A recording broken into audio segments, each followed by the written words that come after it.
You and I talk about Zohran quite often these days. Yes. Trump is talking about Zohran, called him a communist lunatic. The bourgeois 100% press, communist lunatic. 100% communist lunatic. Yes. The Zohran news cycle is a 24-hour thing. Socialism has become much more popular among young people, especially. And it really was the youth turnout that allowed Zohran to have this shock victory. I mean, if you go back to February of this year, 1% of New Yorkers were supporting Mamdani in the polls. And it just quickly picked up steam towards the end. And basically every analysis of the election acknowledges the youth turnout, the unprecedented youth turnout, is what allowed him to get the victory. In fact, the Cuomo campaign, they even said that they met most of their turnout goals, but they hadn't foreseen Mamdani's ability to, quote, expand the electorate in such a way that no turnout model or poll was able to capture. Yeah, he went from 1% to actually what seems to be a historic record. Like I've heard he got 545,000 votes, which is apparently the highest for a New York Democratic primary in history. Yeah. And also it was voters aged 25 to 34 that had the highest turnout, which usually in bourgeois politics, that never happens because it's usually bourgeois politics are very uninspiring. And so youth turnout tends to be very low. But it shows that when people felt they had something to vote for, something actually exciting to mobilize around, it is, it's possible to kind of change the parameters of electoral results. Yeah, something to vote for and something to vote against too, because I think there was a generalized hatred for Cuomo, for Adams. I mean, it's kind of there's an anti-establishment mood. This was partially expressed through the Trump election 6 months ago. Yeah. And I remember watching with you a video of Zohran walking around the Bronx and in Queens talking to people about this. She voted for Trump. I voted for Trump. I vote for Trump. Me too. Before I voted Democrat. At this moment, I voted Donald Trump. Hillside Avenue in Queens and Fordham Road in the Bronx are two areas that saw the biggest shift towards Trump in last week's election. I think to his credit, he understood that the swing towards Trump was not about millions of people becoming right-wing ideologues or something like that. I mean, if you watch that video, talks to people in Queens and in the Bronx, I think, and they all talk about rising rent costs, rising cost of living, and so he understood affordability is the key thing, and that's what he's hammering constantly. It was largely ordinary people who were, had been squeezed by years of crisis under Biden and under Obama before that, and they're willing to try anything, and so.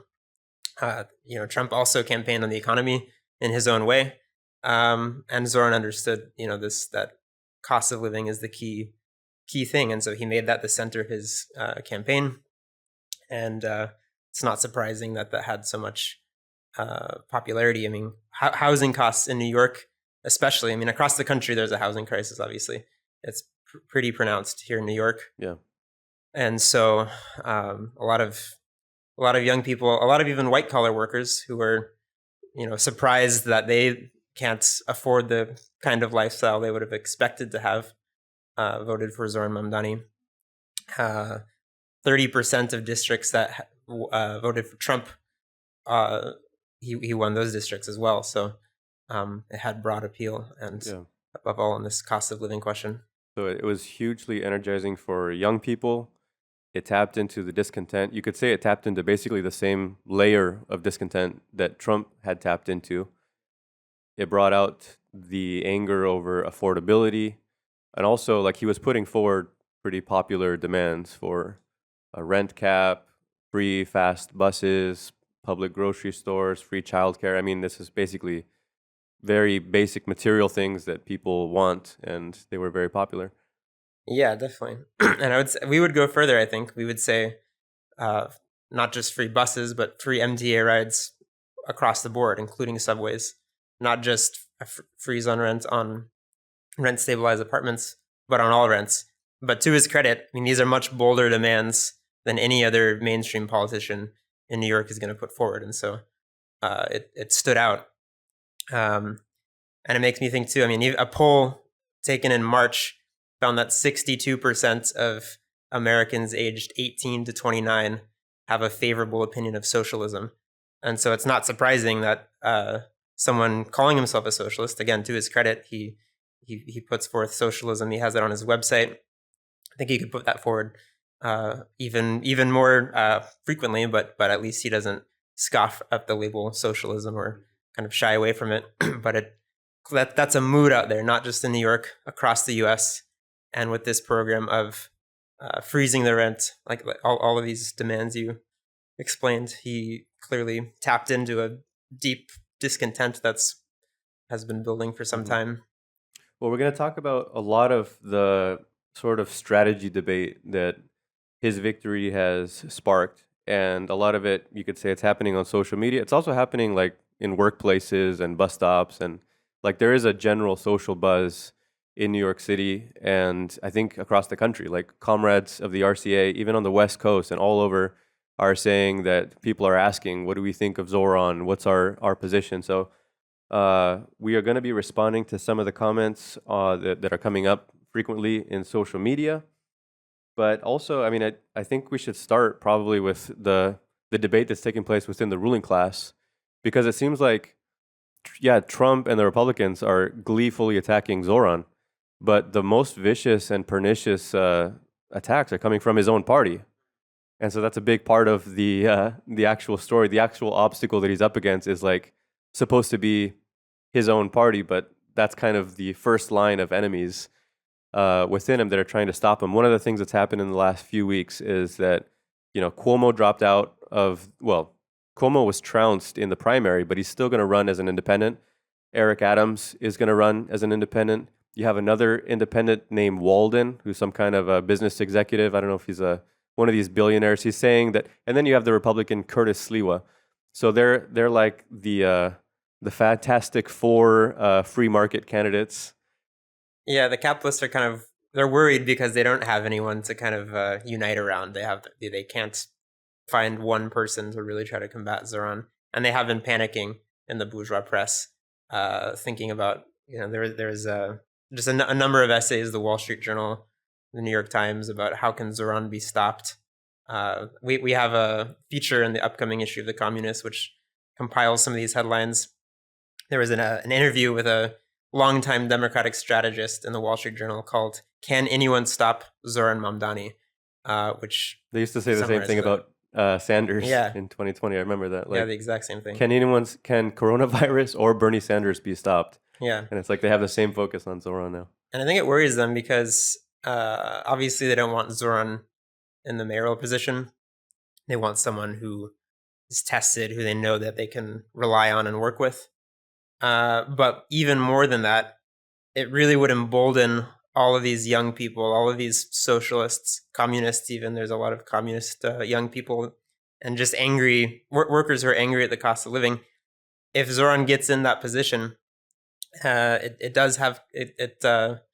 risks kind of opening a can of worms from their perspective. They want to clamp down on this. And so some of them are kind of openly aggressive. Others are trying to get Zohran more on their side and kind of show him the ways of bourgeois politics. We'll get into some examples of that.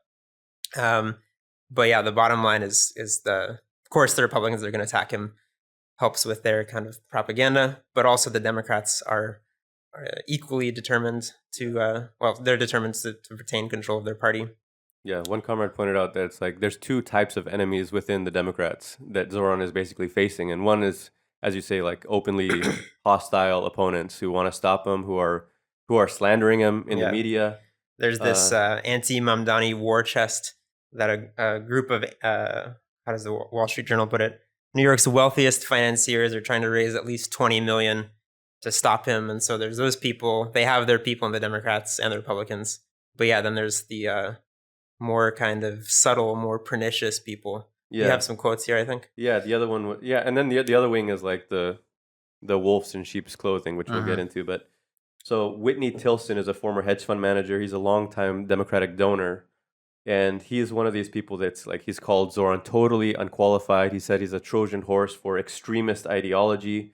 Says he's very dangerous. He's saying the question is, who can stop him? This is a Democratic donor. And of course, this is kind of the establishment wing is propped up by these people that have the money. There's another one, was it the Wall Street Journal article that you mentioned that said, yeah, all I know is Mamdani must be stopped. That's the Democratic political consultant, Hank Shenkoff. I Another think he one, said, by the way, that the way to do that, Eric Adams just needs his own 40,000 person strong army of volunteers, and Yeah. that's gonna solve the problem. So all he needs to do is whip up 40,000 yeah, enthusiastic Eric volunteers. Adams should also just enthuse the youth. Easy, The way yeah. Zohran. Or maybe get on social media and like Yeah, connect with people. Lauren Gillen, a Democratic congresswoman, said that Zoran's extreme, the absolute wrong choice. This other guy, Tom Swazi, is another congressional Democrat. He wrote another. Do you have that other piece by him in the Wall Street? For Democrats, Mamdani is a wake-up call and a bad example. He's saying this shows how the party is falling short, but he has the wrong solutions, and he's basically saying we need to focus on business prosperity and not do this class rhetoric. I think that's the big thing that they're kind of pushing back on. There was another one, David Patterson. This is a former Democratic governor. He says that if Mamdani is the cure to what ails the party, then cyanide is the cure for a headache. All of these are Democrats. It's kind of nuts, right? I mean, they're talking about him like he's a cancer that's coming and taking over their party. And I think actually that is the way that the ruling class looks at this threat within the Democratic Party. yeah. And I think we're going to get into that throughout this episode, but it raises an essential question. Should socialists be running in the Democrats in the first place? And we've argued for years, we've contributed to this debate that's been unfolding in the newly revived socialist movement in the US. We've been contributing to this debate and saying that the Democrats are a dead end and that they don't see socialism as like a valid programmatic, direction to go in. They see it as correct. I mean, from their point of view, they're a capitalist party. So they see this as a problem to be stopped. They want to nip this in the bud. They do not want, they're not open to this kind of thing. So yeah, clearly within just weeks of a socialist successfully winning a primary, you see this kind of response. You also see Cuomo, who's a entrenched, Democratic, leader, as they put it, for New York State. He's not afraid to break party discipline to run independently. They're going to use all possible, tactics to try to nip this in the bud. Mm-hmm. Well, obviously one of the reasons for breaking with the Democrats is that the Democratic establishment is actively trying to strangle what Zohran represents, the way they did with Bernie Sanders in 2016 and in 2020. Like, you can see that the party top, it's not a neutral body. It's not an empty vessel that can just be filled with socialist content or capitalist content. It is an institution historically created, funded, controlled, shaped by Wall Street. Yeah, it doesn't even have like branches or any thing. Like, it's an electoral machine. And so yeah, socialists can sometimes try to get in there, but they have all kinds of mechanisms to retain control over the party. And the ruling class's attitude is like, now they need to retain that control more than ever, because from their perspective, it's like the GOP has fallen to Trumpism. So that's not really a reliable, predictable pillar that they can rest on and like help them govern in their interest. It's like, it's a bit erratic. I mean, it's up to Trump.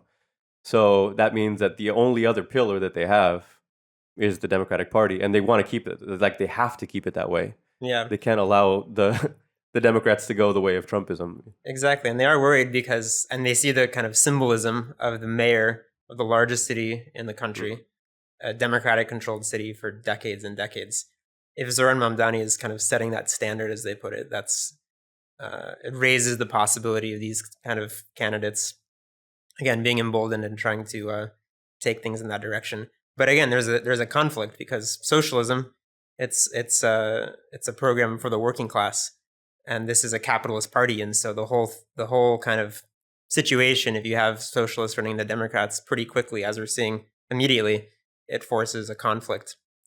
And I think for all Zohran gets right, for the fact that, or another thing we should talk about, compared to any other mainstream politician, or most others at least, he is a consistent pro-Palestinian candidate, and I think that was another thing that people liked about him. We could talk more about that. for all he gets right, it's clear that he doesn't see the Democratic Party as something that's controlled by the ruling class and something that has to be fought, I think, or at least that's not what he's saying. There was an NPR interview where he was asked basically something to the effect that many of the quote unquote leaders of the Democratic Party, people like Chuck Schumer, Hakeem Jeffries, these kinds of people, haven't endorsed him. And the interviewer asked him, what do you make of that? What do you say to that? And his response, he said something along the lines basically that our campaign is approaching it the way we've approached every day, which is that we have to earn it. And he said, I want to earn the support of our party's leaders. And said, basically he was saying that he wants to win them over to this outlook that the solution to prosperity and to thriving in New York is his program. I think what he should have said is, well, of course they haven't endorsed me because this campaign and this movement around it is in opposition to the interests that the Democratic Party represents. And so I'm not surprised they haven't endorsed me. I don't expect them to endorse me. I don't particularly want them to endorse me. That would be a class war attitude. That would be saying, this party is controlled by the capitalists, and we need to fight them in order to realize this kind of program, in order to get free buses, affordable childcare, freeze the rent. It's going to take a fight. I think that would be the message that is necessary. That's a realistic message, because obviously they're going to try to halt his program at every step. Yeah, it's a question of like what kind of and this gets to the heart of the strategy thing. It's like, it's not that we just have a fixation with breaking with the Democrats and having an independent ballot line, like as if it's just like an organizational detail of who cares if he's running as an independent or running as a Democrat. In fact, this is a common comment. There's one person said, I disagree that running as a Democrat blurs the line. Later on, they say, you can run as a Democrat without being a Democrat. And this is kind of the thing, is that sometimes they think, it's just a detail. It's like, it's a technical aspect. And clearly, Zohran Mamdani is a different type of politician than most of what you see in the Democratic Party. So that's true. One thing we should get into is that other type of enemy that he's got, which is like the people that are striking a friendly pose, trying to put their arm around Zohran and say, good job, buddy. This is great. You're revitalizing the party. Let me show you how things are done in the halls of power. And they're basically saying, there are rules to this game. And that's actually what we're getting at, is there are rules to the game. And you can't simply ignore those rules. You can't make up your own rules with politics. You can have class politics with revolutionary intentions, which means you're leaning on the working class as an independent base, and you have a combative attitude and a plan for fighting against those obstacles. Or if you, in the absence of that, the only other thing you have is bourgeois politics and its own logic, which is there are rules. Like if you want to get things passed, well, there was one person that was saying, it was the head of the Democratic Party in New York, saying rhetoric and organizing isn't going to get laws passed. You need relationships. And this is kind of getting to the heart of it, isn't it? Yeah, I mean, if your outlook is not, we need a no-holds-barred war against the capitalists in both parties, the Democrats and the Republicans, you're trying to kind of please all sides, please both sides, the capitalists and the workers, which can't be done. They have opposed interests. But if you're trying to do that, you're not leaning on the strength of the working class. And so inevitably, the only other option is to seek support in some layer of the capitalist class. And I think that is what we're starting to see. I mean, I do want to start just again to give credit where credit is due. A few examples of how Zohran does differ very much from normal politicians. I think a couple days after his initial primary victory, he was asked on CNN, do you like capitalism? No, I have many critiques of capitalism. That was probably a breath of fresh air for millions of people. It went viral on Twitter. It was to see someone who isn't afraid to criticize capitalism and without any apologize. Saying that. Yeah, obviously. And actually, a couple of years back, I remember there was a town hall. Nancy Pelosi was asked, is there room for socialism in the Democratic Party or something like that? And she plainly said, I have to say, we're capitalist. And that's just the way it is. that's the view of the Democratic Party. But Zohran, of course, he does come from the Democratic Socialists of America. He's a socialist himself, and so he said that. So I think that was good. I think that's the way he should respond to that kind of question. But you do see how even just a few weeks of being the primary victor, having all these pressures weighing on you, all of these people trying to show you how to be realistic and everything, and the pressure of the general election, he is starting to moderate certain points, and I think that has to be acknowledged. A couple weeks ago, he was asked in an interview to condemn the slogan "Globalize the Intifada." And at the time he said, that's not language that I use. I don't believe that the role of the mayor is to police speech. and I think we should say, of course, what does globalize the Intifada mean? It's a pro-Palestinian rights slogan. Intifada in Arabic means popular uprising or shaking off, literally. It refers to the first Intifada, especially in 1987, which was a popular uprising of the oppressed against their oppressors. And so and Zohran has, again, to give him credit, he has correctly acknowledged that Israel is committing a genocide in Gaza, that it's an apartheid type regime. These kinds of things that certainly the Democratic Party as a whole is not going to acknowledge. So that's something that's refreshing. And he initially wouldn't disavow the slogan "Globalize the Intifada," but last week, I think it was, he attended some kind of closed door meeting with 150 business leaders, or as the New York Times described it, something like that.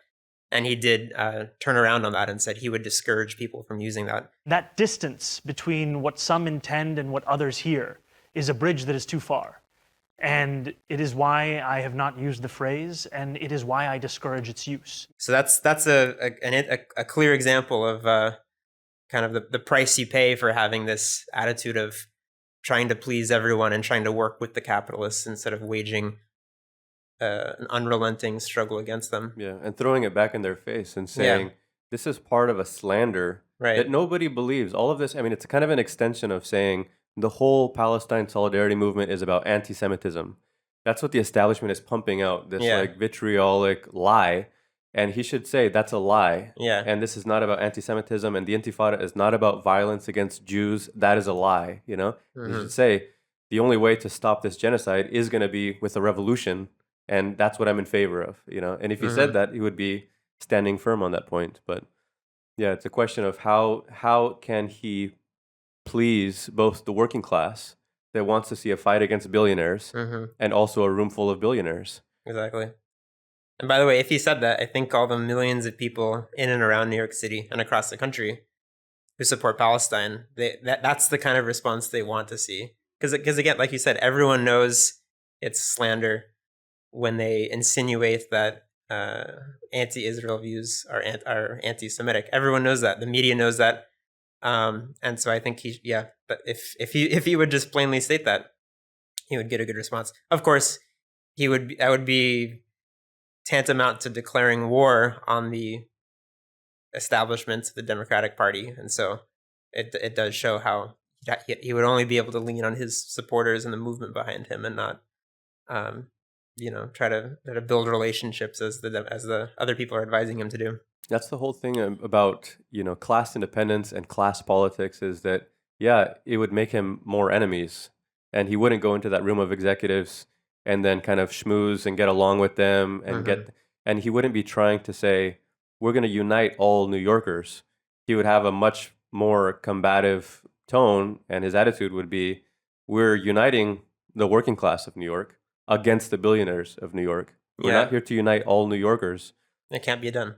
It cannot be done, yeah. There's a class divide in society. And it's based on, this is a basic Leninist position that's based on a Marxist view of society. Like, if you understand the class conflict, you're not going to get these reforms without crossing the line of private property, without taking some chunk of the surplus value out of the hands of the capitalists and bringing it back into the pockets of the working class. Like, there was an article in the Financial Times saying, Zohran Mamdani is wrong. Of course, billionaires should exist.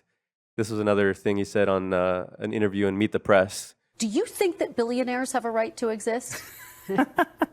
I don't think that we should have billionaires because, frankly, it is so much money in a moment of such inequality. Good, we agree with that. And then later he kind of walks it back and says, And ultimately, what we need more of is equality across our city and across our state and across our country. And I look forward to work with everyone, including billionaires, to make a city that is fairer for all of them. he's kind of trying to have it both ways. I think it should be a real class politics approach would be to say billionaires are essentially the parasites of this society.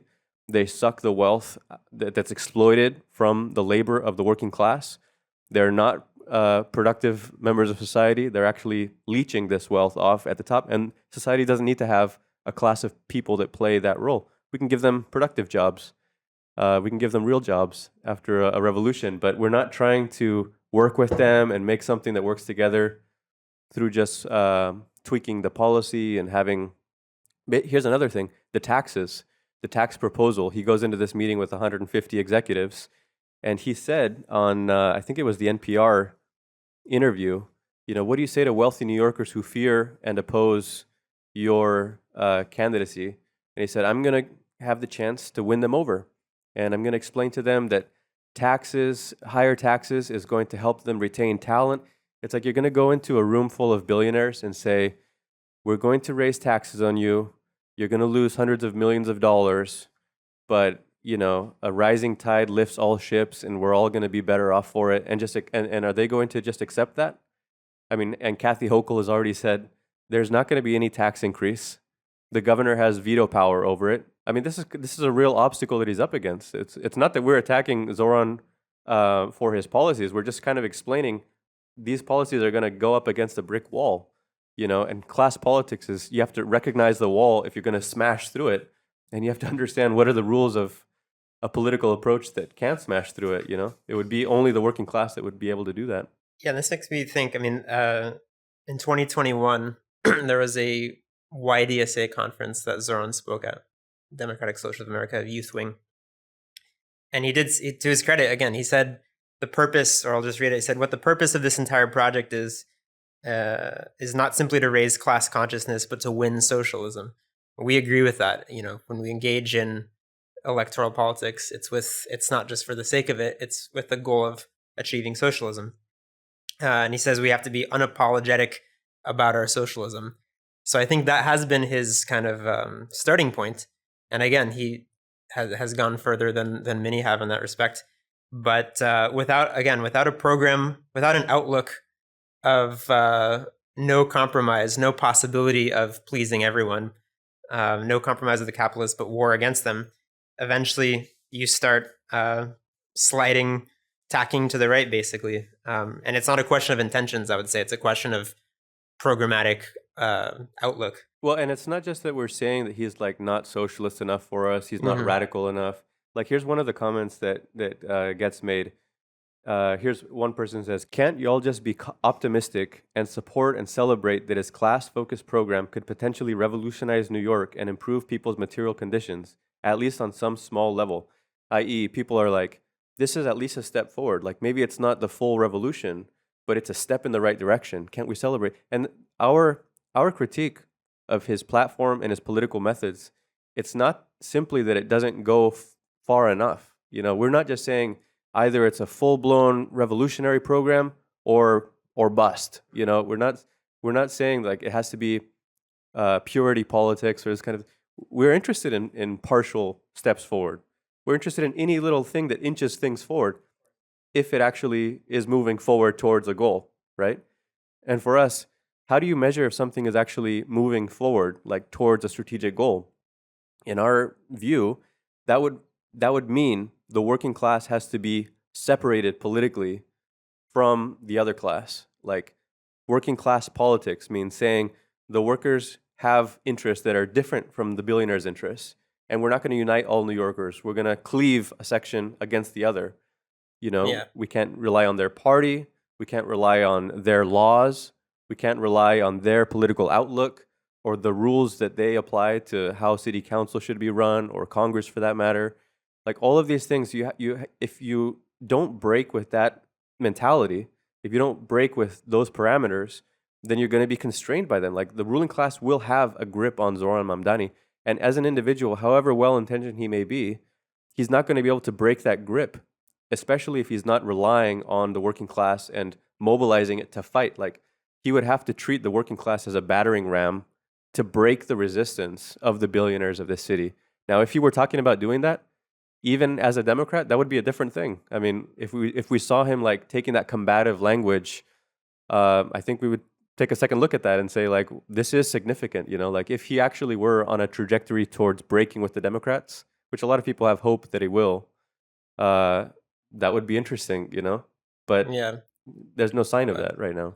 No, on the contrary. I mean, again, he talks about our party all the time. And this is a subtle thing, but I think that does, you know, basically it reinforces a very widespread illusion, which is that the Democrats are somehow more worker friendly than the Republicans. That's not true. And when I mean, even running in the party blurs that or kind of implies that the Democrats can be worked with. Talking about our party basically is implying that the socialist movement should see this as our party. I think that's just clearly not true. And what we're saying is we need a realistic program. We need to start with, how does capitalist society really function? What benefits the working class, eats into the profits of the capitalist class, and what benefits the capitalist class hurts the working class. We have to recognize that divide.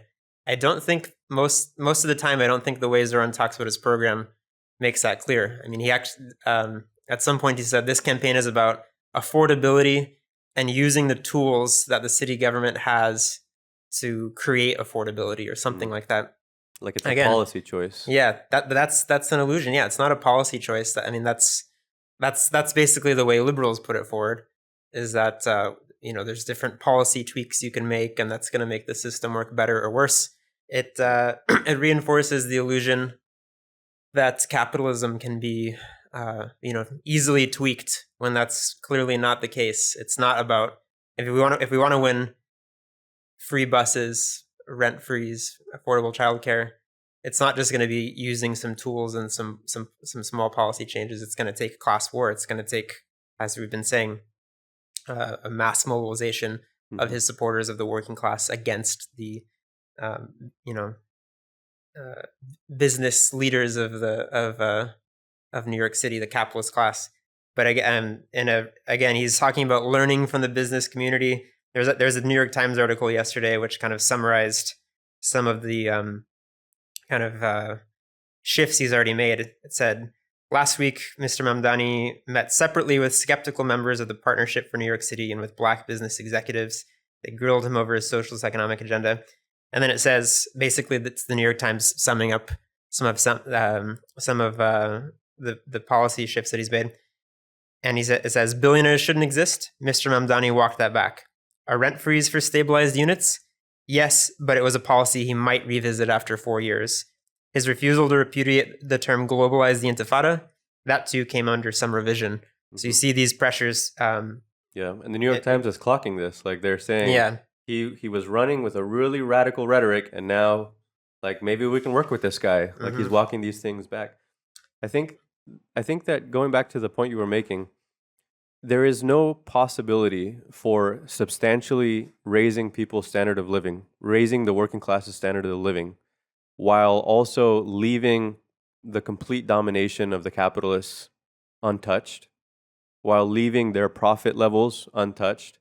Like there is no ability, you can't magically have a creative and clever tax policy that will allow everyone to live better and nobody takes a hit, basically, because this is a class society. And the reason that standard of living has been falling for decades, for generations in the United States ever since the end of the post-war boom is because the capitalist system is in decline, and in the balance of forces, the capitalist class has been squeezing the working class. And the only way to reverse that, as you're saying, is through class war, which would mean taking a bigger slice of the pie out of the hands of the capitalists. And I think that's the reason that, when he's saying, like, we're going to cap rents and we're going to make groceries more affordable and we're just going to have a big tent that's political unity around the demand for affordability. Communists can get behind the demand for affordability. We're just saying, what is the obstacle in the way of affordability? It's the capitalist system, it's capitalist profits, it's capitalist markets, it's private property. Those are the things that actually stand in the way. And if you were to threaten anything, even modestly, that goes against the interests of the capitalist class, you can just imagine the response that, the retaliation that would ensue. You would have threats of capital flight. The businesses would, and they're already threatening this kind of thing, like, oh, he's anti-business. The businesses are going to flee the city. We're going to pull our investment out. You would have also economic sabotage. They would make it so that you have a dysfunctional economy, and it can be blamed on him, and the political backlash could be used to get him out. You would have all kinds of legal lawsuits that get him all tied up in the courts, and they'd say he can't threaten our business prosperity this way.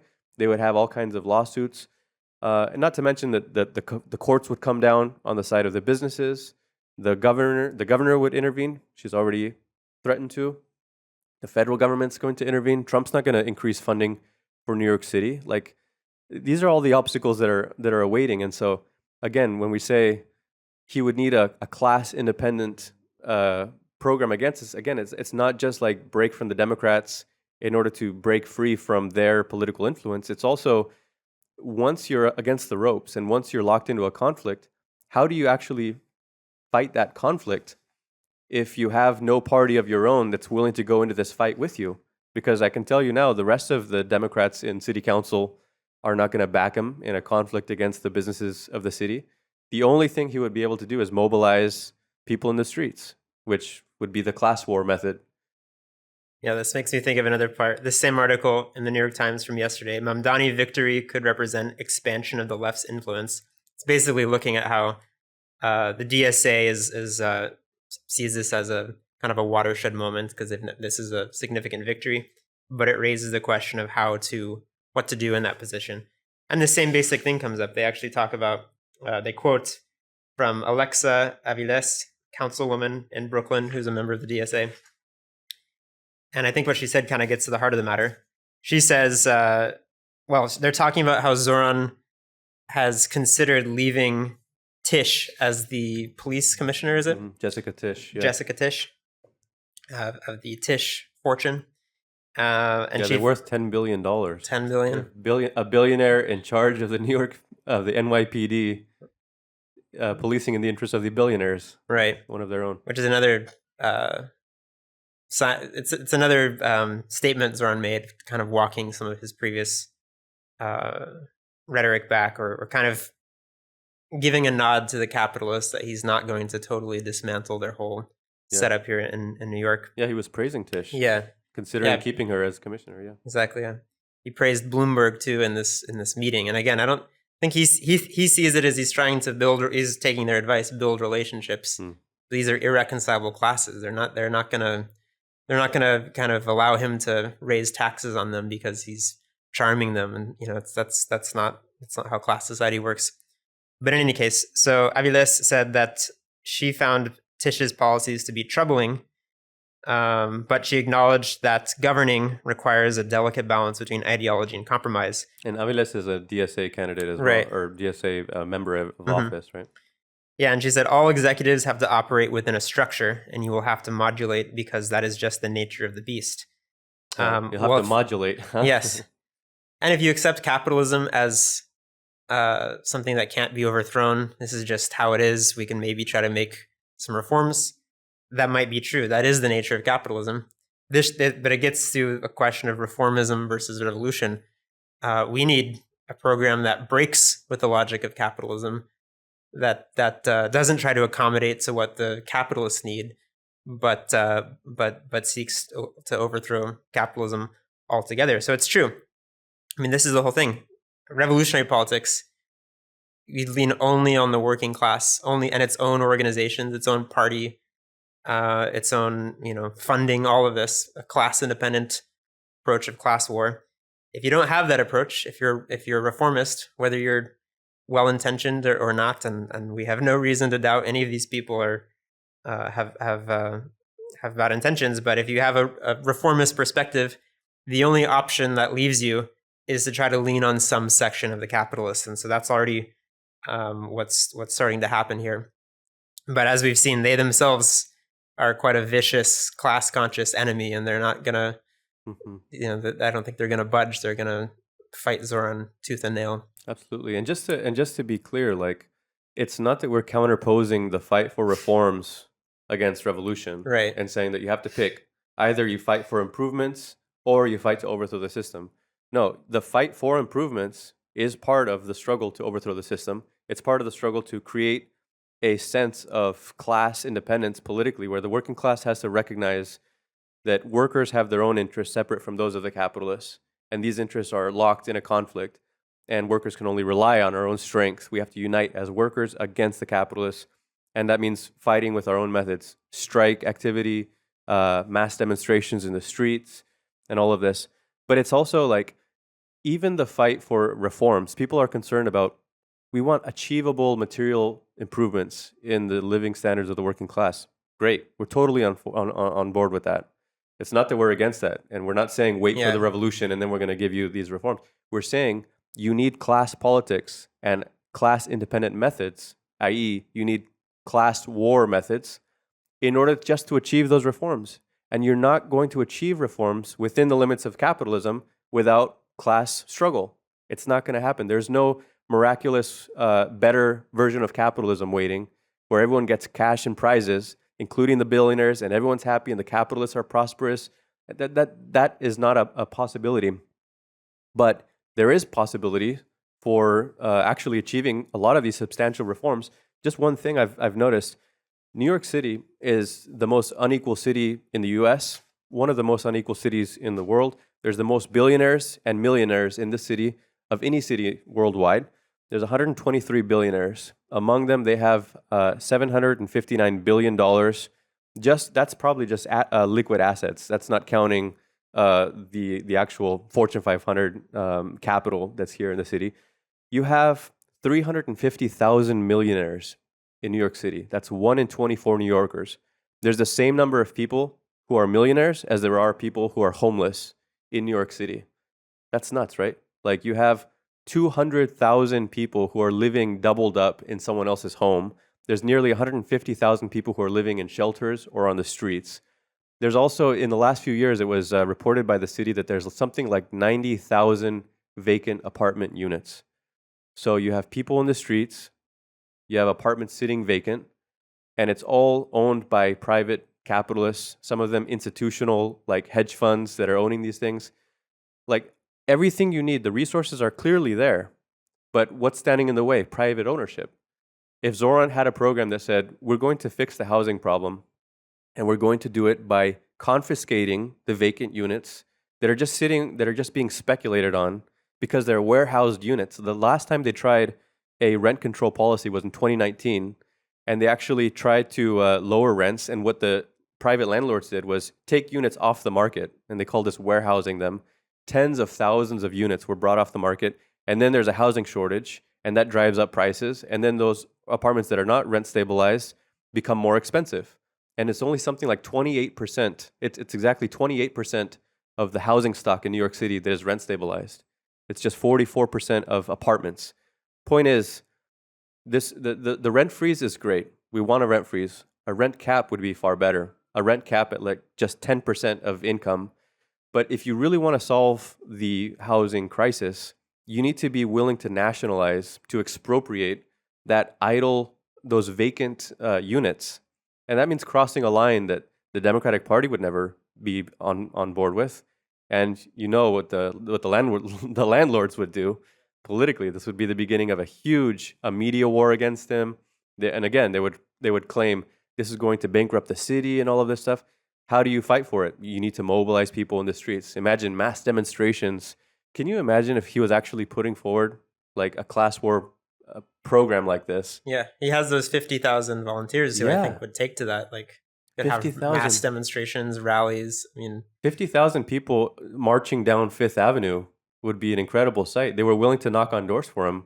Why not mobilize in the streets and say, we are the workers of New York City and we're coming for the billionaires of the city? And we're not here to unite all workers around affordability, or unite all New Yorkers.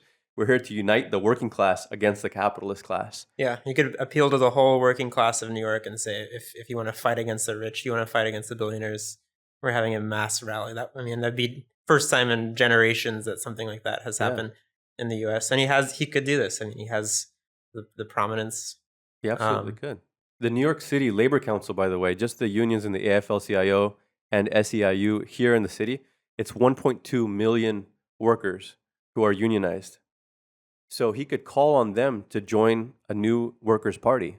Like the 50,000 that are already actively campaigning for him would be an excellent foundation for this party. Like that's a good nucleus. But that it wouldn't be just limited to those 50,000. And 50,000 active door knockers, as the other candidates are seeing, is like it's a force to be reckoned with. Clearly, it made a big difference. But imagine if he actually called on 1.2 million workers to break from the Democrats, to form a working class. Can you imagine the electrifying effect that would have from coast to coast, worldwide, if he said, all right, the billionaires don't want to have this program, the Democrats don't want to have this program, the workers are going to form a party of their own, and we're going to fight for this. Yeah, I mean, right now, on a nationwide level, on a national level, the Democrats have their lowest polling in many generations, or at least, many decades at least. There's mass discontent with Trump. There was already about 50% of the country who was opposed to Trump from the beginning. There's fractures within Trumpism opening up right now. MAGA's falling apart. Yes, and that too has that's anti-establishment anger is what's behind that. Young people especially are rejecting both parties. In fact, there was recently the Gen Z approval rating for Trump just completely plummeted. And the pollsters who found this, they noted this is not translating into support for the Democrats. So especially among young people, although it's really all age groups, never in recent memory has there been such hatred of both parties. And so if Zohran was to do this in the biggest city in the United States, it would and if he formed a workers' party, I think that could spread like wildfire across the country. It would turn U.S. politics upside down. I mean, like you said, it'd be world news if this happened, and it would reframe things because there's so much discontent in U.S. society. At root of that is economic decline, decline of U.S. capitalism. There's also a lot of confusion about what's causing that, though. Not everyone's clear, of course, that it's the crisis of capitalism. Most people are not clear on that. People are looking for answers, and so if he does know the problem is capitalism on some level.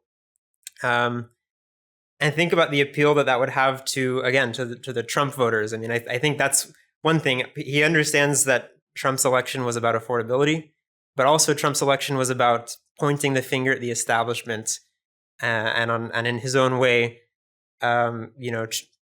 waging war against the establishment. People like to see someone like that. And so if Zohran was pointing the finger, of course, at the Republicans, but also at Chuck Schumer and Nancy Pelosi, all of these people, that would just absolutely electrify U.S. politics. It could be a huge step forward for the socialist movement. And if you stop trying to be agreeable with the Democratic establishment and said, you guys are actually the real criminals here. You guys are the representatives of the billionaires. You guys are this is the party of the warmongers. And Trump is part of the same swamp. And basically, if you took this line and said, both parties represent the rich and the billionaires, the workers' need a party of their own, I think that's the thing that would allow him to win over a huge chunk at a time when MAGA is falling apart. Like before this big fight over the Epstein files and Trump's refusal to open the Epstein files, which is bringing out a lot of class anger against. I mean, he's backtracking on this. It looks like he's guilty. It looks like he's protecting his billionaire buddies. Before that, you had the so-called 12-day war, Israel's war on Iran, which the U.S. then actively joined. And Trump goes in and bombs Iran. He was supposed to be against forever wars. He had one thing after another. But really, the kicker is going to be the economy. And this is still on the horizon. The businesses, they've been seeing all the uncertainty with the tariffs. And they've been kind of like waiting and seeing. And they haven't yet made decisions to shut down operations and carry out mass layoffs because they're waiting to see how things actually play off. It keeps changing every couple of days. Well, the mass layoffs are beginning. General Motors just reported that its quarterly profits were down by a third. They lost $1 billion so far. The price of steel is increasing. Basically, this move toward a recession in the U.S. and towards economic suffering is going to continue. And so when MAGA falls apart, far from being this united authoritarian threat to the country, Trump was tapping into that discontent and uniting people around it, saying, I'm going to fight for you against the establishment. Now that door is going to close. And so this is a perfect opportunity for, instead of Zohran to say, how can we revive the Democratic Party, which we have to be honest, that's what he's openly saying. That's his intention. I mean, he went to D.C. last week to have lunch with a group of Democrats and advise them on how to revive. He's been very open. Like, we need to bring people back, as he's put it, towards the Democrats. Right. But instead of doing that, if he had a line that was very clearly hostile against both parties, I think it would be able to tap into that real anger and that real discontent. It's a question of where's that discontent going to go. And I think there's a lot of Trump voters who are open to our ideas if they're explained effectively. People who want a class war, some kind of class struggle, an organized struggle for higher wages, for better conditions against the establishment, against the elites, against the capitalists. They're open to that if it's explained effectively. But if that's associated with the Democrats, I think they'll want nothing to do with that. There's a lot of workers who have, after decades of economic decline under the Democrats' watch, they're done with the Democratic Party. I mean, the past 12 out of the last 16 years, the Democrats held the presidency during the longest and weakest economic recovery of all time, during a period of continued deindustrialization in many parts of the U.S. So certain Trump voters, a lot of Trump voters, workers who voted for Trump because they have anger against the establishment, they could get behind the socialist movement, but not until it breaks with the Democratic Party. A lot of people that Zohran was interviewing after the election, when he was talking to these Trump voters, these were people that had voted for Obama in the past. Like, they were Democrats, right? And they switched over to Trump because they were unhappy about the economy, unhappy about Biden's wars, by the way. It was Biden that was pushing for the war in Ukraine against Russia. It was Biden that gave Netanyahu a blank check and openly endorsed the genocide. I mean, people were disgusted by this. They were looking basically to the one person that was kind of offering something that seemed to be different from the status quo, something that seemed to, say that we're going to fight back against this. And now all those hopes are being dashed too. I'm sure that those people that voted for Trump in November in New York, the working class neighborhoods of New York City, are not happy by what they've seen, and they're breaking from Trump as well. So now, instead of saying, how can we corral them back into the Democrats? The real question that a socialist should ask is, how do we organize this very clear class anger into an independent force that can smash through all these obstacles and break the power and the grip of the Democrats, of the billionaires that run this city and that run this country? And meanwhile, one more thing on how the Democrats are looking at the situation. There's another interesting quote in this article we've been looking at from a so-called progressive Democrat from Vermont, Becca Ballant. She said she is impressed by Mamdani's ability to listen to voters and this and that. But, she said, there was also plenty Mr. Mamdani could gain from his new friends in Washington. And she said, when you're running that kind of a high-profile race, let's be clear, you want to have validators and endorsers. Now that he has won, he is the main target, and he knows he's going to have his own war chest to be able to rebut all that crap about socialism and communism. So, again, I mean, they're saying, come into the fold, accept that what the Democratic Party is and is not. They want him to just kind of be, I mean, some as you said, some are trying to push him out. Others are trying to take him into the fold. But no matter what, with this kind of party, he's not going to be able to position himself to the whole working class as a real anti-establishment independent candidate. This is one of the common arguments that's made, is that, the Democrats are going to try to screw Zohran, but that's why we need to support him. And that if he had run as an independent candidate, he never would have won. Like, there's one comment that says, he's running as a Democrat because he would have had no chance running as an independent. Let's not try to purity test each other into the ground. This is one of these common things. So it's not, again, are we opposed to him running as a Democrat because we want a purity test And that's the argument we're making. No, of course not. The whole thing is, if he's going to fight for these reforms effectively, the resistance he's going to have to break, isn't just those billionaires, and it's not just the opposition from the Republicans. It's the resistance of his own party. And as an individual, he will not be capable of breaking that resistance. He's not going to transform the Democrats into a revolutionary party or a working class party or a Marxist or a socialist party. It's not going to happen. The apparatus is there to control him. It's not he who will capture the ballot line. The ballot line will capture Zohran, and I think that's the phenomenon that we're already seeing play out. I think if he ran independently, I think he could have won. I don't think would have been impossible.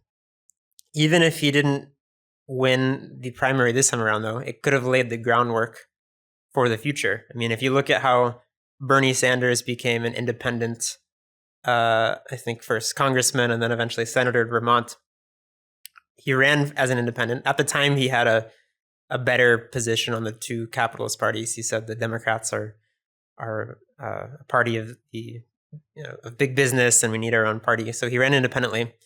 The first time he tried that, he did lose, and you could say he split the vote. The Republican won, and then there was votes for Sanders, and there were votes for the Democrat.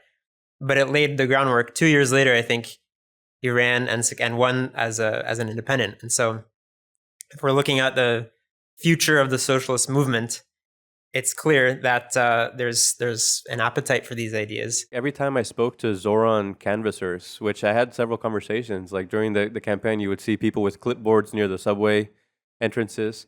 And I remember that in my interactions with them, I would always say, first of all, I hate the Democratic Party.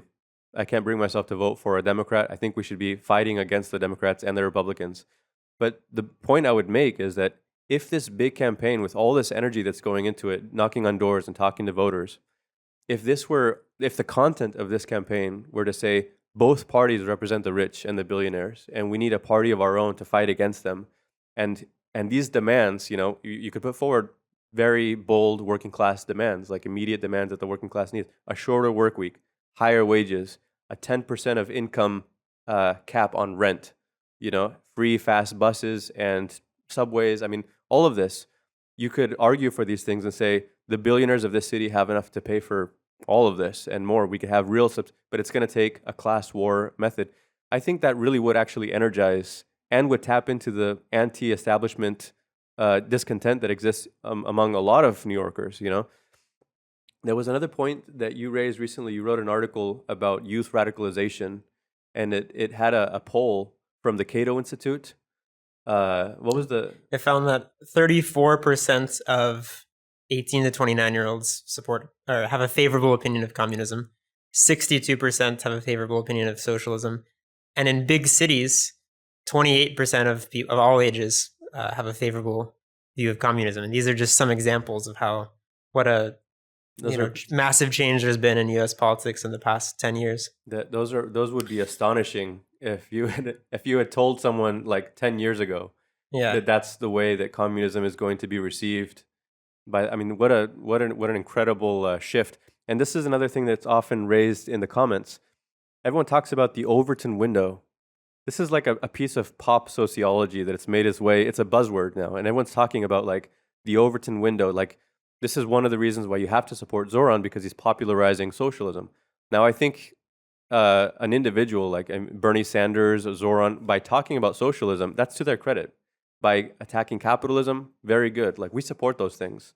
It does help to have public figures talking about this, but the Overton window is like kind of a linear view of how consciousness changes. Like, there's certain things that are acceptable to the public within public opinion, and there's limits to that, and you can't exceed those limits or go too far into radical territory. Otherwise, your ideas won't be received. Well, based on what you're saying, it's like if there's actually 30 million communists in the U.S.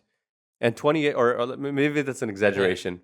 Potential 30 million potential communists, or people who have a favorable view of communism. Is it really such a sort of Red Scare threat that he needs to be worried about, that he's going to out radical people? I don't think so. I think the fact that he energized all those young voters, 50,000 activists, that's a small sample, a small taste of what he could really achieve if he were to conjure up a new party of the working class and say, we're here to fight, and we're not going to make deals and we're not going to try to get along with the billionaires. We're going to fight against capitalism. Yeah. And I just want to say too, if he did that, if he built some kind of workers organization, a workers party of some kind, even it wouldn't start out with the program that we would vouch for, but that would be a step forward. We would participate in that, put our ideas forward. That, we're, as you were saying earlier, we're not in favor of so-called purity politics, because it's just not the reality. The working class does not wake up randomly one day and decide a revolution is necessary. That's the conclusion that's reached after years of struggle, years of crisis, testing different options. So that's going to be a process. And of course, forming a party and figuring out what kind of program is necessary is part of it. So we would participate in that. But yeah, in terms of the potential for that and this question of the Overton window, and basic for the viewer, the Overton window, it's basically the idea of like the acceptable parameters of mainstream political discussion. And so you see people saying, well, Zohran's at least shifting the Overton window. You used to hear the same thing about Bernie Sanders. And I think it is true in a sense that individuals like Sanders or Mamdani can kind of catalyze this process. Like, obviously, when you have a major public figure talking about socialism, talking about single-payer healthcare in the case of Sanders, or free buses or rent-frees in the case of Zohran, it does kind of bring it to the forefront of political discussion. But is it the case that until that person came along, everyone was just a blank slate politically, and then once the correct idea has come along, there emerges an interest in socialism? I don't think that's. I think above all, it's the economic crisis. It's the crisis of capitalism that makes people open to those ideas. And then it's true, individuals can come along and become like a focal point. Like if you look at Sanders, the years leading up to 2016, he was an obscure figure. He was a senator in Vermont, but most people didn't know who he was. But it was years. I mean, it was coming off of decades of decline, economic decline. There was already an anger in society. The Obama presidency in 2008 had awakened certain hopes, but that quickly did not pan out. And so there was anger. Sanders comes along and is able to kind of give, again, kind of a focal point, kind of capture and catalyze that energy. But if he hadn't done that, I think something like this would have happened eventually nonetheless, because when people are watching their living standards decline, they start to look at different options. They start to lose confidence in the establishment parties and in capitalism. And so I think no matter what exactly happens with Zohran Mamdani, and we'll talk more about that, the general interest in socialism is going to maintain. Communism, class struggle is going to continue to grow, because Zohran is part of this broader process of like a revival of interest in socialism and a backlash against capitalism. Yeah, I mean, why if the Overton window depends on somebody to kind of move the goalposts, who is it that's played that role for the rising popularity of communism? If the 34% of young people under the age of 30 view communism favorably, it's not because there's any big visible political figure who's out there making the case for communism. Yeah. It's an organic rejection of capitalism that's creating that mood. And I think for also the other thing about the Overton window is that there's a polarization happening towards the left and towards the right, if you like. I mean, even these words about left and right, now people are saying it's more like the up versus down. And I think that is really, it's a class sentiment that's coming to the fore, and it's looking for someone to tap into it and give it an expression. That's really the thing. And it's not that people are too afraid of radical politics. People want to tear down the system. Yeah. And they're looking for like some alternative and someone to give a proposal for how that can be done. And I think a lot of these people, like, they voted for Zohran despite the fact that he's a Democrat. That wasn't like an essential feature of him winning.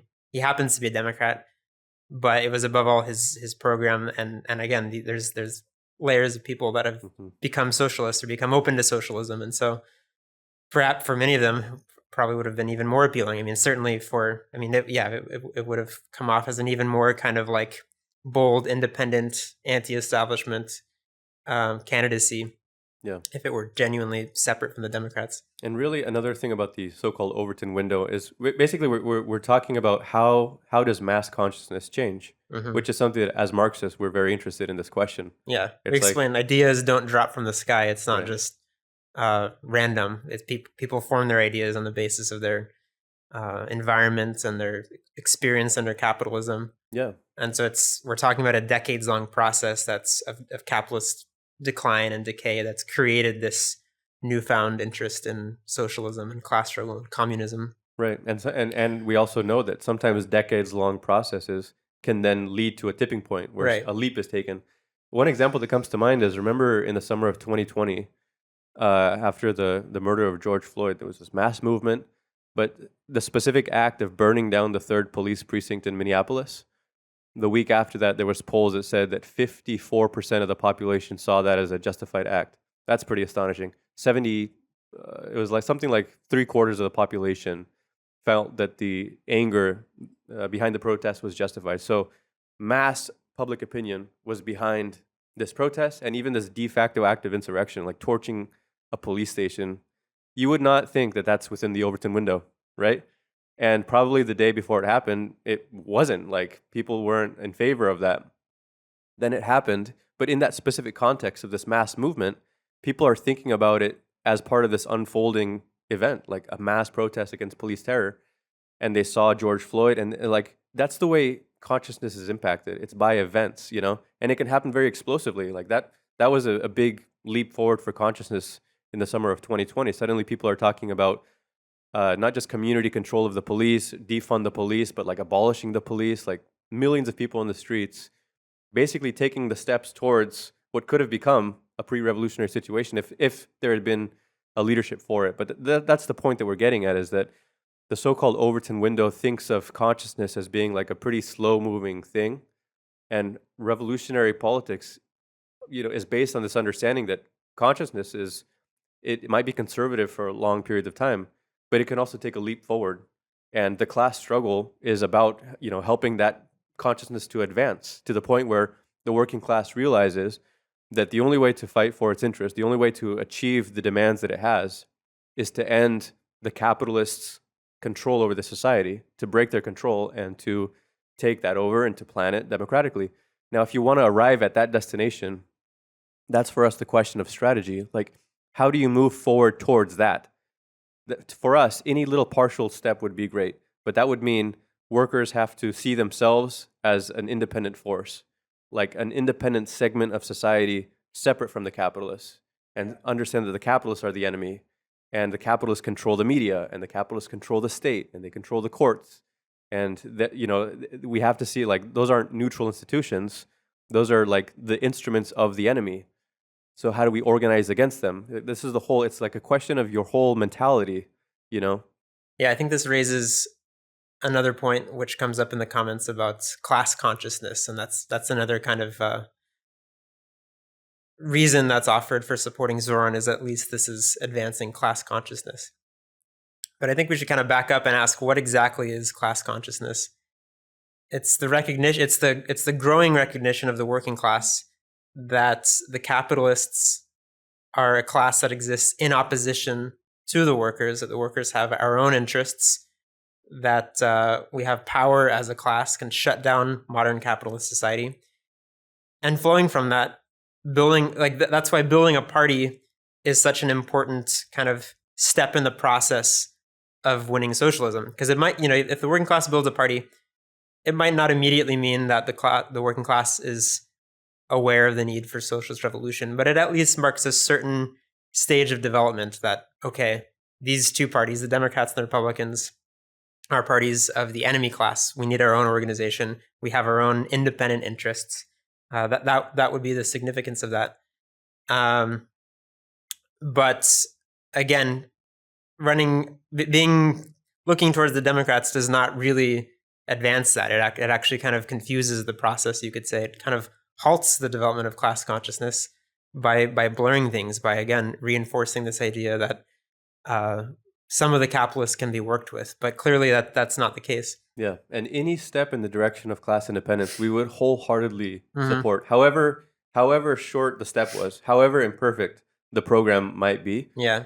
we would like dive into an initiative like that. The Engels- RCA would be there. Yeah, Engels talked about this actually in the 19th century. He was looking at the growth of the U.S. labor movement, and he made that same point. He said that the important thing is to move as a class, to build a party of the class, and then from there you'll figure out the program, and the Marxists need to kind of intervene in that process and explain our viewpoint for what's necessary. And he was talking about the Knights of Labor, right? Like Right. one of the early formations, like one of the first organizations of the working class as a class. Mm-hmm. And that's the thing that makes it different from running a campaign within the Democrats. It's like, Yeah. it would have to just break, not just break on the ballot line, but break organizationally and in terms of its outlook. Like, we are not part of the same political creatures that the Democrats are. We have our own interests, and that's the whole thing. Yeah, any step in that direction, we would be complete champions of. And of course, we would continue to argue what kind of program we think would lead that kind of formation to victory. That would be our role. Another comment that was kind of related to this in some of the social media material, it says, is it possible for communist parties to capture some of the ground forces involved in these political movements? Should communists try to infiltrate these campaigns? I don't think we would consider it infiltrating the campaign, but we are a part of the socialist movement. Yeah. And this is a raging debate about strategy within the movement. We're part of the debate, and we welcome this debate, actually. Yeah, I mean, we put our ideas out in the open. I mean, we want to discuss with Zohran supporters. We want to, and in fact, here in New York City, Carmens of the RCA have even recruited people who were canvassing for Zohran for lack of a perceived alternative. But when we made this case to them, they were basically already open to what we have to say. There's just a lot of people who don't know that there is a party organizing for revolution. So I canvassed for Zohran a few times, and it was pretty early on in his campaign. And the reason I did that was because I, at one point, was, against voting for, quote unquote, lesser of two evils. And I felt that voting for anyone that still worked within the confines of capitalism was compromising my beliefs. But I was in a state of looking for solutions, trying to feel like I could do something tangible. And so went from going to some rallies and marches to then stumbling upon Zohran, and he seemed to be the best option in terms of he seemed genuine, didn't have a history of capitulating and compromising his own beliefs, so there was a level of integrity there that drew me to him. And the experience was fine. I mean, there wasn't a lot of the program wasn't discussed. The principles weren't talked about and explained. We're pretty much there on the basis of getting Zohran elected because of his promises. And I still wasn't fully convinced of him as a candidate or someone representing me because I didn't think he fully represented my beliefs. There was a level of compromising that I felt I had to do, but I thought it was the best option. Stumbled upon the RCA doing a paper sale in McCarran, and really from there was the first time that I felt there was a group speaking to me with firm beliefs, transparency, authenticity, and didn't shy away from their beliefs, didn't pander to try to, make themselves appealing to a demographic or audience. It was really eye-opening and a sense of relief when I found them, just because I felt like I could fully discuss the issues that I saw under capitalism and talk about real solutions that were based in material conditions and reality rather than idealism and gradualism and reformism. To the degree that there's discussions happening about Zohran Mamdani, obviously we take the approach of having friendly political discussions with people and contributing our opinion on how best to advance the socialist movement. In terms of capturing them, I mean, again, with the Democratic Party, there's really nothing to capture. It's a bourgeois electoral machine. And so I think that's the whole point, is it can't be captured by socialists. It can't be captured by communists. Right now, it happens to be kind of, holding the attention of that layer of society. But many Zohran supporters, many socialists and communists are fully open to a perspective of class struggle, of class independence, and we've already seen that. Mm-hmm. And a lot of the Zohran canvassers and people that dove into this campaign, like you said, they were doing the thing that seemed like the only visible option for anyone that wanted to fight against the system. It's not like there's not a lot of mass parties out there that you can join. And so when they saw this campaign, a lot of people signed up for it and felt like, well, this is something practical that we can pursue. But after more discussion with a lot of these canvassers, it's also clear that a lot of people were doing this wondering, is this helping? And is this a step forward? And now there's a moment of excitement now that he won, and it appears like on a pragmatic level, like this is vindicating this method. If your strategy is like, how do we get someone elected? And that's the end of the strategy, like that's the end game, is he gets into office, then you could say by that measure, this won, like it succeeded. If your strategy is organize the working class, advance the class struggle, have a fight against the capitalists, and achieve demands, see, that's the thing that also hinges on, it's not that we're just naysayers or that we're like ideological purists and that's why we're attacking him. We are basically making a prediction that these methods will not lead to success. And he's not going to be able to deliver big improvements in people's lives. It's not going to solve the housing crisis. It's not going to make the city more affordable. I mean, that's the prediction that we're making, is that within the limits of capitalism, he won't be able to deliver. And that's not a knock against him as an individual or his intentions. It's just there are methods that you have to use if you want to have a class struggle. And if you don't have those methods, you're going to use the methods of bourgeois politics.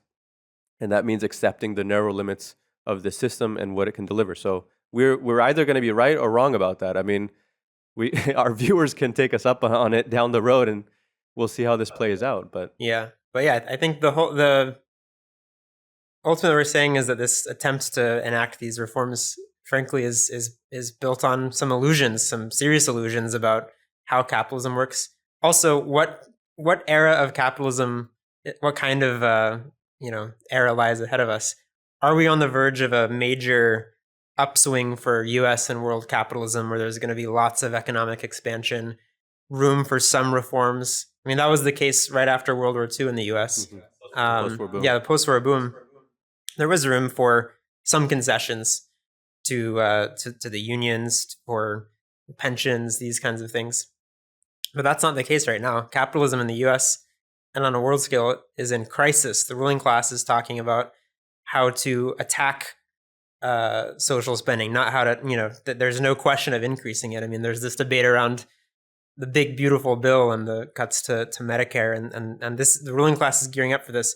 In other countries too. It's, in fact, in Europe, for instance, it's even more kind of farther down the line, you could say. In France, they're talking about removing 2 public holidays, for instance. And that's just one example. The system on a world scale needs cuts, needs attacks on social spending. There's $36 trillion in debt, and the interest alone is around $1 trillion for the federal government. So it's unsustainable in a direct, immediate sense. Like, you can't just throw away $1 trillion year after year, and actually the interest rate is growing, which means that the cost of loans is growing. This is raising the cost of food. I mean, the system really is like grinding downwards, and that's part of why it can't deliver the same thing it was delivering when the world market was expanding. Right. Like part of what made the post-war boom allow those concessions is that the capitalists were making bigger profits than ever, but they had a huge market rebuilding Europe, and the market was growing. There was new industries expanding. The opposite is happening now. Like world trade is actually contracting, if anything, and the reversal of globalization, the United States retreat from global control to try to retrench and focus on competing with China. These are all things that make capitalism incapable of delivering a better life. Like, the system is in decline, and I think that's another basic difference about a Marxist perspective versus basically an idealist view that says it's possible to give people a better life if we just have the correct policy choices and if we have, well-intentioned politicians in office. And that's not true. But, people say, okay, isn't this just like being cynical? There was someone that said, and we were laughing out loud about this, please stop being so nihilistic. Are you a nihilist, Bryce? I can't say I am. I am actually quite optimistic about prospects for the socialist movement and communist movement. All of us in the RCA are. And it's because we look at all of these things. I mean, the Zohran candidacy is just the latest in years of, again, growth of the socialist movement, growth of interest in communist ideas, youth radicalization. We've just recently published an article on why Gen Z wants a revolution, looking at some of these polls from the Cato Institute. And again, millions of people are open to communism and socialism in the US. It hasn't come out of nowhere. It's because they understand that there is no future for them under capitalism. And especially for young people. I mean, if you take someone who was born in 2007, the aftermath of the 2008 financial crisis would be some of their earliest memories. They've lived through the rise of Trumpism, the wars in Ukraine and Gaza more recently. I mean, all of these, the slowdown in the economy, the pandemic, all of these things weigh on people's consciousness. So at a given moment, it might seem kind of, people might think that it's a bleak time to be alive or something. But if you zoom out and ask, where is all this going? What is this preparing? How is this going to impact political consciousness for young people? We're already seeing it, and this is just the beginning. We're living in this tipping point. The relative stability of U.S. capitalism of the last 80 years has really come to a close. This decline is intensifying. No matter what exactly happens with Mamdani, this broader process of capitalist decline, but also revival of the class struggle is going to happen. And so we want to be, prepare for that, prepare for whatever comes, during and after the Mamdani mayoralty. And one final thing to end on, there's a question that sometimes comes up. Why didn't the RCA put up a candidate? And I think we should make clear, we're not against running in elections. We want to do it for revolutionary purposes with class-independent methods, a class-independent message. We are all in favor of this, and we will do this.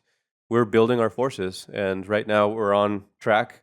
We're trying to recruit the first 10,000 members of the RCA. We're going to get there, and this is the early beginnings of this process. But as people go through these experiences, as we see the number of people out there who are open to our ideas, open to uncompromising revolutionary politics, to a militant class war message, it's a huge number of people out there.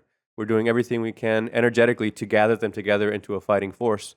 And I think going through these experiences are part of preparing the forces of that. But we will absolutely be running candidates, and we'll show the world a different type of electoral campaign in the future.